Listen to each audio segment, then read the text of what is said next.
We just hit 120. Now what do we do? Well, hopefully during this time when you leveled from 110 to 120, you decided to do a profession. Started building that profession up from 1 to 175 because this will help you in many aspects in helping you move forward. Fuck.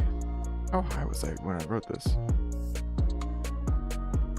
This is Fox0G, and we're going to be talking about why 8.3 is so confusing and what we need to do.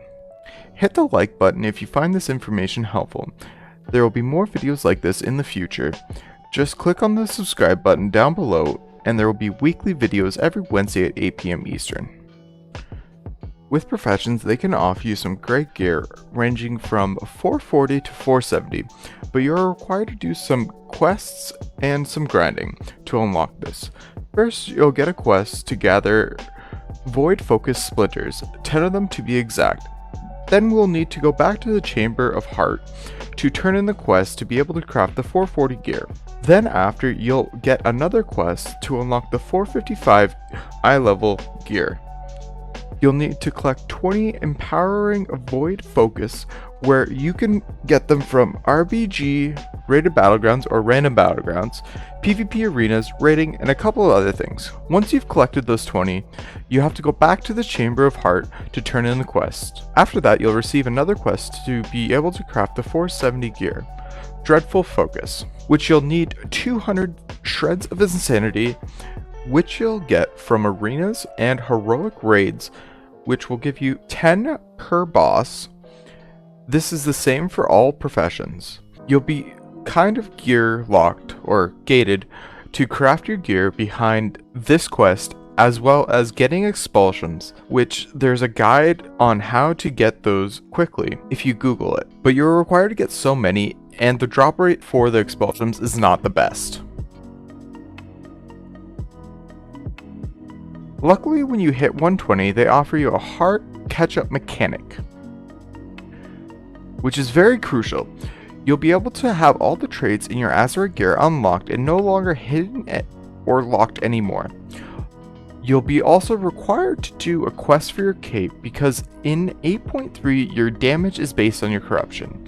You need the corruption. If you are a PvP person, you'll have such a grind to come back to. There's a lot of PvE that you'll need to do. If you're a PvEer like myself, you should just stop and wait for the next expansion, not to deter you or anything. But let's carry on. The best gear for majority of the classes is found in Mythic Raid or Mythic 15 plus dungeons. None of your gear will be found by PvPing. Hard Essence. Oh yeah, you'll get some of these by just generally playing the game and getting your gear. Some is found by PvPing, some is found by doing dungeons, some is found by horrific visions. Wait, what are those? I'll be talking about them soon enough. Some of the essence are locked behind daily grinds for rep that take forever to get to and can only get the rep by doing daily tasks. Mechagon. You'll hate it. There's also multiple ranks for these essence. Sounds fun, right?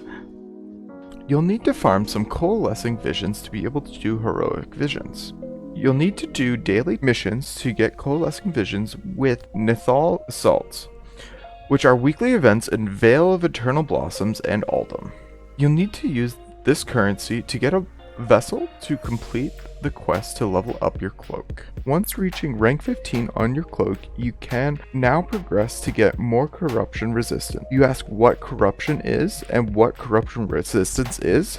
Well, you see yourself at the bottom of the DPS meter if you don't have them, because this is what increases your DPS by so much.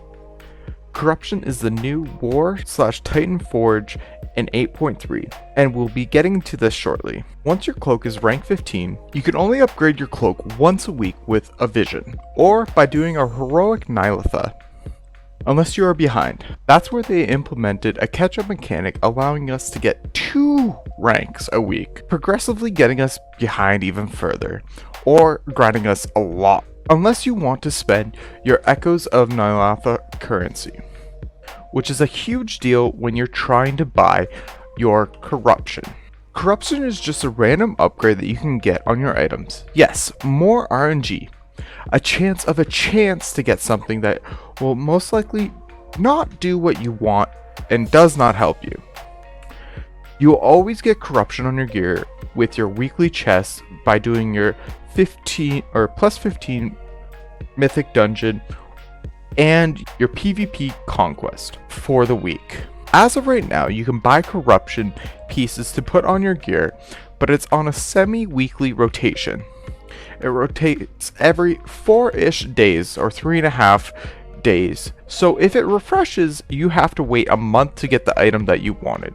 With Echoes of Ny'alotha currency, you are able to do multiple things with. If you've already unlocked essences, and you've made an alt which you are trying to gear up, instead of spending your echoes on trying to get the best corruption you can also spend it on getting essences unlocked. You can purchase them from Mother in the Chamber of Heart. If you aren't rank 15 cape, you can also purchase Vessels of Heroic Visions or a core to increase your corruption. Now, I've said corruption resistance a couple times. You are wondering what it is. It's the cost of having one of your items corrupted. Certain corruption costs more than other corruption. For instance, having this corruption, your critical hits have a chance to increase your critical strike by 72 for 30 seconds, stacking up to 5 stat times. This is at a cost of 35 corruption. Certain corruption costs more than other corruptions and requires you to increase your resistance. Because if you don't have a high enough resistance for the corruption, or the corruption gets too high, it has a cost/negative effect.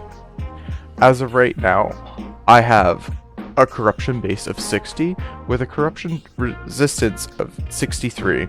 As you can see here, at 1 corruption you have Grasp of Tendrils, at 20 corruption you have Eye of Corruption, at 40 corruption you have Grand Allurance, at 60 corruption you have Cascading Disaster. You'll get a weekly chest for completing Mythic Plus dungeons, as we have been, and will also get a weekly chest for completing PvP Conquest. The gear which we'll receive is based on our current rating. 1400 rating will receive a 450 eye level, a 1600 rating is going to receive a 460, and an 1800 rating is going to receive a 465 eye blue. I want to say the 2100 rating is 470. There's a link from Wowhead on what eye level you'll receive for a weekly chest out of the dungeons. There is so much to do. Major visions, minor visions, dailies, weeklies, semi-weeklies, mythic plus cap, arena cap, normal to mythic rating, professions, rep grinding, getting flying, cape, essence grinding, Azerite power, Ny'alotha currency. For corruption, we got echoes as well, we have coalescing visions, we have corruption resistance. There's so much to do. There needs to be a guide on what we need to do on a daily, weekly, semi-weekly basis, where you want to spend your time. PvPers need to get better items and not have a lock behind Mythic Plus / PvE stuff like raids. This is Fox0G breaking down 8.3 current state of the game for all the PvPers. Hit the like button if you found this information helpful. See you all next time.